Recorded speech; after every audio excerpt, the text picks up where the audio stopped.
Yeah, Stephen, Lauren, I started looking specifically at some of the state's incentives that companies are offered. Now, this is a program that originated as a way to draw more businesses to rural and poorer areas of the state. But I soon found that's no longer the case. Later this month, thousands of food products a week will be packaged and shipped across the country right from Nash County.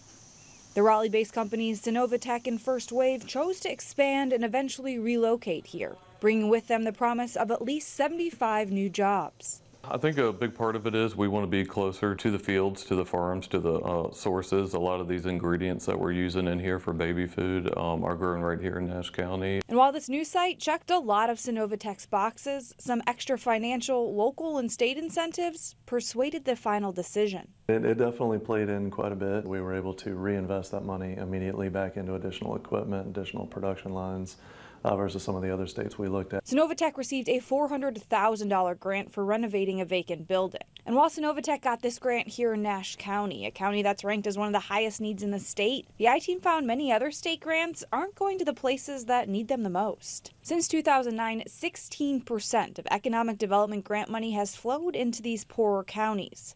Meanwhile, 49% has gone to the wealthiest counties.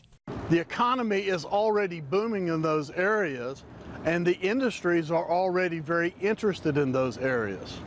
They are more needed in areas where that's not true. Economics professor Brent Lane has studied the state's incentives and questions if they're being as effective as they could be in equally helping the state. Why do we put so much of our incentives into our two most prosperous counties? Both Wake and Mecklenburg County alone awarded 44% of incentive money so far, and 39% of the jobs created with these programs are in those two prospering counties. There's a valid argument that the distribution of incentives basically follows where the industry needs to go or wants to go.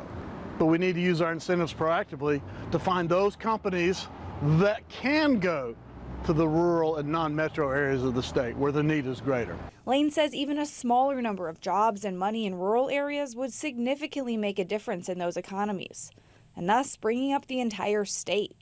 In a state that is 2/3 rural by population, our public policy obligation is to make sure our incentives address those areas of the state as well.